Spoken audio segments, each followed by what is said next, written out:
குளிர்ச்சியை தேடி கோவை குற்றாலம் நோக்கி மக்கள் பெருக்கு. குடும்பமாக அருவியில் உற்சாக குளியல். தமிழகம் முழுவதும் கோடை வெயிலின் கடுமையாக வாட்டி வரும் நிலையில் கோவை குற்றாலம் பகுதியில் இன்று சுற்றுலா பயணிகள் திரள் அதிகரித்துள்ளது. இயற்கை எழிலால் சொல்லப்பட்ட இந்த அருவி வெப்பத்திலிருந்து தற்காலிக நிம்மதி பெற மக்கள் முதன்மை தேர்வாக மாறியுள்ளது. அக்னி நட்சத்திரம் தொடங்கும் முன்பே வெப்பத்தின் தாக்கம் அதிகரித்ததால் விடுமுறையை மகிழ்ச்சியாக கழிக்கவும் குளிர்ச்சியை அனுபவிக்கவும் மக்கள் அருவிகளை குறிவைத்து வருகை தருகின்றனர். மேற்கு தொடர்ச்சி மலை அடிவாரத்தில் உள்ள சாடிவயல் சோதனை சாவடியில் வாகனங்கள் நீண்ட வரிசையில் காத்திருந்தது.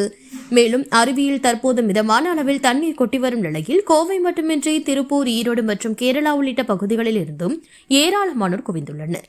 குடும்பத்துடன் வந்தவர்கள் அருவியில் குளித்து மகிழ்ந்தனர். குழந்தைகள் நீரில் விளையாடி உற்சாகத்தை வெளிப்படுத்தினர். பயணிகள் வருகை அதிகரித்துள்ளதால் வனத்துறையினர் பாதுகாப்பு பணிகளை தீவிரப்படுத்தியுள்ளனர். பிளாஸ்டிக் பொருட்கள் கொண்டு செல்ல தடை விதிக்கப்பட்டு சோதனைகள் நடத்தப்படுகின்றன. மேலும் கூட்ட நெரிசலை கட்டுப்படுத்தவும் அசம்பாவிதங்களை தவிர்க்கவும் தொடர்ந்து கண்காணிப்பு மேற்கொள்ளப்படுகிறது. கோடை விடுமுறை இன்னும் நீடிப்பதால் வரும் நாட்களில் கோவை குற்றாலம் பகுதியில் சுற்றுலா பயணிகளின் எண்ணிக்கை மேலும் அதிகரிக்கும் என எதிர்பார்க்கப்படுகிறது.